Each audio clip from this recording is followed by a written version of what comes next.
எப்பயுமே பார்த்தீங்கன்னாலே எல்லாருக்கும் வருஷத்தில் பிறந்த நாள் வருதுன்னா 5 நாள் 10 நாள் கொண்டாடுவாங்க.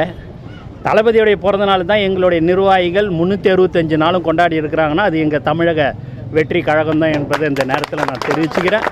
நீங்கள் சொல்கிற மாதிரி ஜூன் 22ஆம் தேதி மிக சிறப்பாக எல்லோருக்கும் நலத்திட்ட உதவிகள் என்று பல்வேறு உதவிகளை செய்வோம் என்பதை இந்த நேரத்தில் நாங்கள் கட்சியினுடைய முதல் பொதுக்கூட்டம் நடைபெறும் எதிர்பார்க்கலாமா? எதுவாக இருந்தாலும் கட்சி சம்பந்தப்பட்டது எந்த ஒரு நிகழ்ச்சியாக இருந்தாலும் எதுவாக இருந்தாலும் தமிழக வெற்றி கழகத்தின் தலைவர் அறிவிப்பார் என்பதை இந்த நேரத்தில் நான் தெரிவிச்சுக்கிறேன். இந்த மாதிரி ஒரு நலத்திட்ட உதவிகள், உணவு வழங்குறது, இந்த மாதிரியான நிகழ்ச்சிக்கு தான் நான் கலந்துக்கிறேன். எதுவாக இருந்தாலும் தலைவர் அவர்கள் அறிவிப்பார் என்பது இந்த நேரத்தில். கட்சியினுடைய பொதுச் செயலாளராக நீங்கள் இருக்கிறீங்க.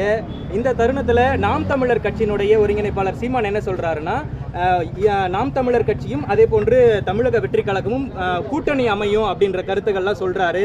அவர் சொல்லி தான் விஜய் அவர்கள் கட்சியை தொடங்கினதா கருத்துக்கள்லாம் சொல்கிறாங்க. வரும் தேர்தலில் தமிழக வெற்றி கழகம் அவங்களோட கூட்டணி அமையுமா? அவரோடு கலந்து பேசுகிறாரா? நான் தான் உங்களுக்கு எல்லாமே சொல்லிட்டேன்னு. எதுவாக இருந்தாலும் தலைவர் தான், எந்த முடிவாக இருந்தாலும் தமிழக வெற்றி கழகத்தில் தலைவர் தான் எந்த முடிவாக இருந்தாலும் எடுப்பார். அவர் எல்லாத்தையும் எல்லாரோடையும் ஆலோசித்து அவர் அந்த முடிவுலாம்